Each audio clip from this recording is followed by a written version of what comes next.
Un couple retraité de la police, Emma et Jack, s'apprête à passer Noël en famille, avec leurs enfants ainsi que leurs petits-enfants. Le couple est surexcité et impatient qu'ils ne tiennent plus en place. Mais il fallait encore patienter quelques jours de plus. Emma, lorsqu'elle travaillait encore, était policière. Jack, lui, était inspecteur. Ils se connaissaient déjà avant, mais ils n'étaient pas encore ensemble. C'est dans le travail qu'est née leur union. Tous deux se préparent pour les fêtes de fin d'année. Ils y mettent tellement d'amour et d'énergie que toute la maison absorbe cette magnifique joie saupoudrée de bonheur. La maison est lumineuse, chaleureuse et chargée d'amour.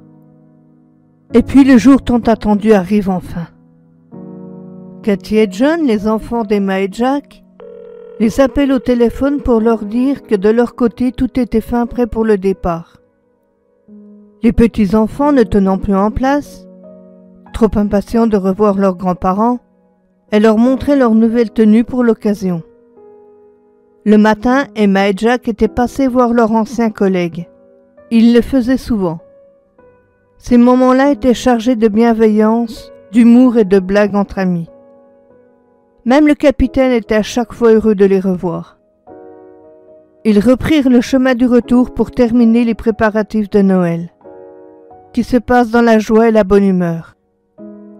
Une fois tout le travail accompli, il n'y a plus qu'à attendre les invités. Les minutes passent, puis les heures. Si les enfants avaient eu du retard, ils auraient appelé, ne serait-ce que pour prévenir. Ils le font à chaque fois, mais là, rien.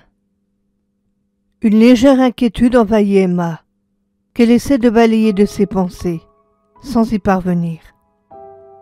Jack, tout aussi inquiet, essaie de rassurer sa femme comme il le peut. Mais comment faire quand on a le même sentiment? La nuit est maintenant tombée sur la petite ville. Seuls les lampadaires et les décorations extérieures percent un peu l'obscurité. La nuit est froide. L'ambiance chaleureuse et lumineuse qui égayait la maison laisse place maintenant à l'incertitude, la peur et cette inquiétude pesante. Puis un coup de sonnette vient interrompre le lourd silence qui s'était installé. Quand Jack ouvrit la porte, Emma comprit tout de suite et s'effondre en larmes. C'étaient des anciens collègues qui venaient leur apprendre la plus déchirante des nouvelles. Leurs enfants et leurs petits-enfants sont morts à cause d'un chauffard ivre. C'était un choc frontal violent. Il les a tapés à pleine vitesse. Jack s'écroule à son tour. La douleur qui les empare est insupportable. Mais on demande à Jack de venir à la morgue pour l'identification des corps. Emma veut voir une toute dernière fois ses enfants et ses petits-enfants. Les agents le lui déconseillent au vu de l'état des corps. Mais elle n'en a que faire. Tous deux partent à la morgue pour identifier les dépouilles. Jack sait que le chauffard qui a tué sa famille se trouve maintenant à l'hôpital, car les policiers venus annoncer la tragédie lui avaient dit. Mais il demande plus d'informations sur cet individu. Ceux-ci lui répondent de ne pas s'inquiéter, qu'une enquête était en cours, et qu'ils feraient tout leur possible pour le mettre derrière les barreaux. La maison, auparavant remplie de joie et de bonheur, laisse maintenant place à la tristesse, l'incompréhension, la douleur et le désespoir. Les jours passent et se ressemblent tous, le chagrin augmentant de jour en jour, le mépris pour cet individu qui leur avait ôté leur famille aussi. Jack, lors de l'identification à la morgue, en avait profité pour aller voir ses collègues, mais non sans un but précis. Il voulut avoir des renseignements sur l'homme qui avait tué sa famille, mais ses collègues lui avaient dit qu'il s'occupait de l'affaire. Jack avait vu le dossier de l'assassin de sa famille sur le bureau d'un de ses amis et collègues. Il savait à quoi il ressemblait, car le type était déjà fiché, puis une photo avait été prise le soir où il a perdu sa famille, tout comme il savait dans quel hôpital il se trouvait. Il connaissait aussi son nom et prénom. Il avait tout vu sur le dossier laissé ouvert. Et comme tout bon inspecteur qu'il avait été, Jack avait regardé discrètement presque entièrement le dossier du suspect. Avec son téléphone portable, toujours avec une discrétion sans faille, il avait tout photographié. Ne l'oublions pas, c'était le meilleur flic que la petite ville n'avait jamais eu. Quelques semaines s'étaient écoulées depuis le drame. Emma et Jack reçoivent la visite de 3 de leurs anciens collègues. Mais malheureusement, ce n'était pas une visite de courtoisie. Ils étaient venus leur dire l'avancée de l'enquête. Mais ils les informent aussi de la disparition du suspect. Il s'était enfui de l'hôpital. Emma s'écroule en pleurs.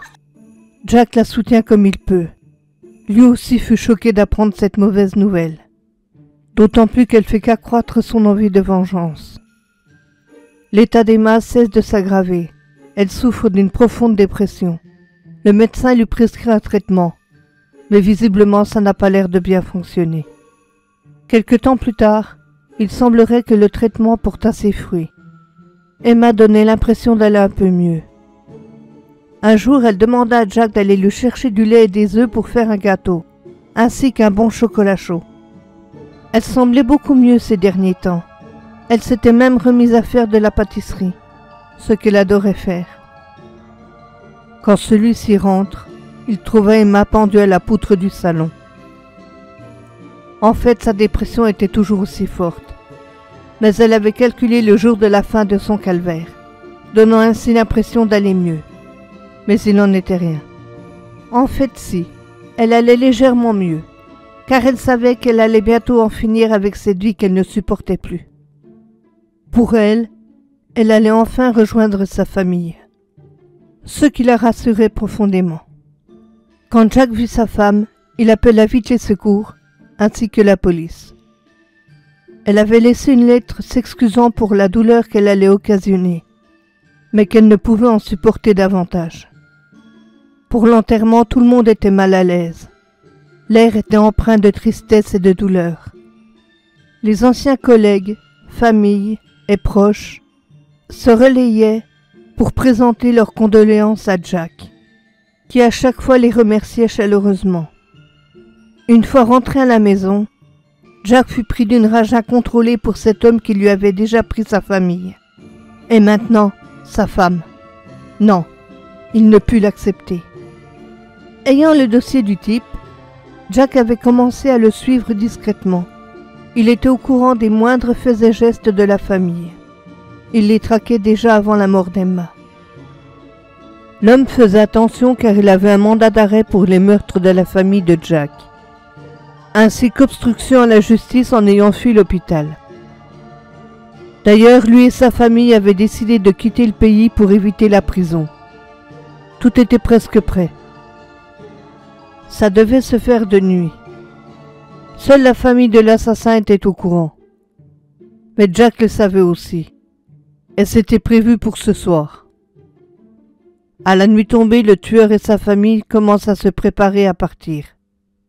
Jack, caché dans sa voiture, les observait discrètement. Toute la famille monte dans la voiture avec le minimum d'affaires. Jack les prend en filature, une chose qu'il maîtrise parfaitement. La famille cherche à éviter les autres usagers de la route, préférant les petites routes de campagne, ce qui arrangea parfaitement Jack. Puis le véhicule de l'assassin et celui de Jack bifurquent dans un petit chemin boisé. Sauf qu'à la fin de celui-ci, il y a juste une falaise.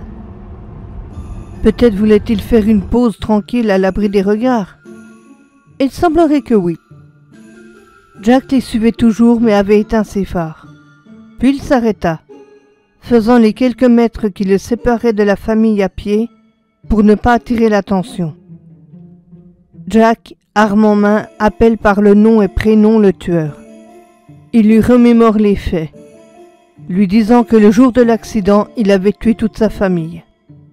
Puis suite à cette tragédie, Jack explique que sa femme s'est donné la mort, ne supportant pas la perte des siens, et que maintenant il devait payer pour ce qu'il avait fait. L'homme supplie Jack de ne pas tirer, sauf que sa haine et sa douleur couvrent le peu d'humanité qui lui restait. Puis le coup de feu part. ne cherchant même pas le pardon de l'assassin. Ensuite il se retourne, visant la femme, et la tua sur le coup. Jack tira rapidement sur les deux enfants, ayant conscience de ses actes immoraux. Puis il regarda la scène en se disant « Voilà, j'ai enfin vengé ma famille. » Il charge les corps dans leur véhicule et à l'aide de ses gants, monte dans celui-ci pour lui faire dévaler la colline. Jack sauta de la voiture en marche qui dévala la falaise, allant exploser quelques centaines de mètres plus bas, au pied de celle-ci. Ses sentiments sont confus. Tout ce qu'il sait, c'est que pour lui, il avait fait ce qu'il devait faire en tant que père de famille. Il rentra chez lui, s'installant sur le canapé, prit son arme et se donna la mort, dans ce même salon où l'avait fait sa femme peu de temps avant.